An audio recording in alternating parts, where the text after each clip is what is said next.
published 1755 est, the 19th of November 2017, updated 2000 est, the 19th of November 2017. The curtain closed on the 2017 tennis season on Sunday night as Grigor Dimitrov completed his win over David Goffin at the O2. His 7-5, 4-6, 6-3 victory saw Dimitrov become the first debutant to win the ATP World Tour Finals in 19 years.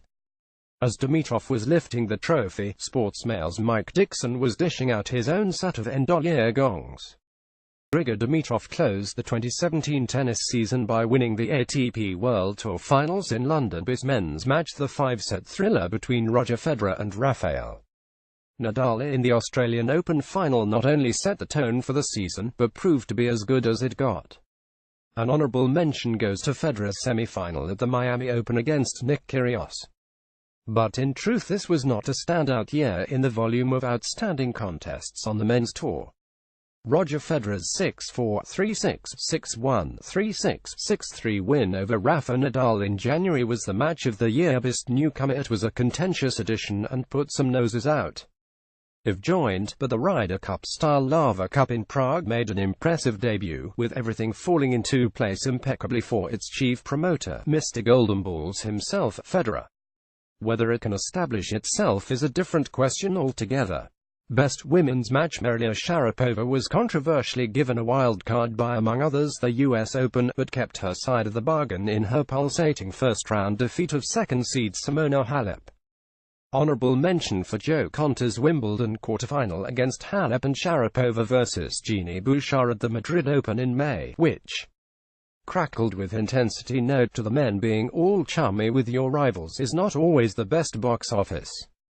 Maria Sharapova and Simona Halep served up a classic in New York as the Russian prevailed. Myth of the year that the strength in depth of professional tennis is more impressive than ever. This is often peddled by the players themselves, but it did not stand up to scrutiny this year. With the French Open, Wimbledon and US Open having a procession-type feel for the men's champions.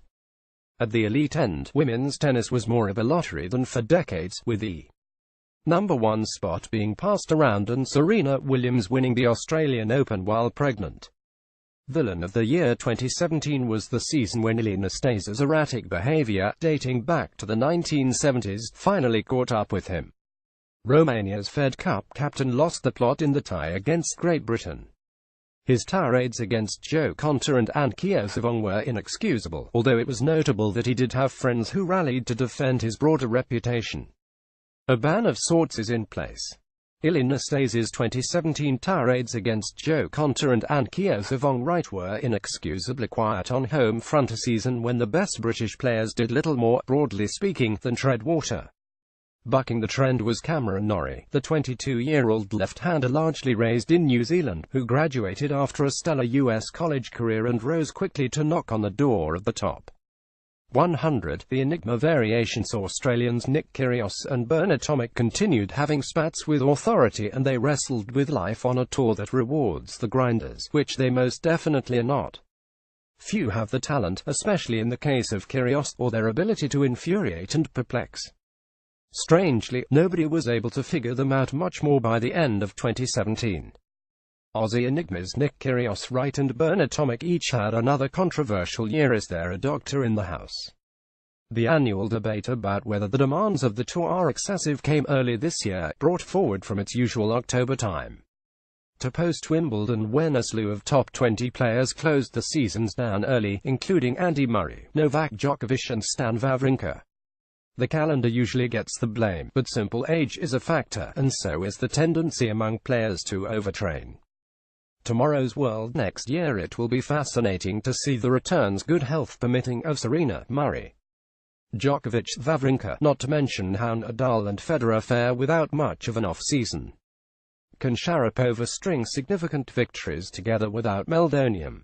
The odd rule changes in the air, with next-gen setting the tone increased use of shot clocks, reduced warm-ups and a possible return to 16 seeds at Grand Slams are pushing the way up the agenda.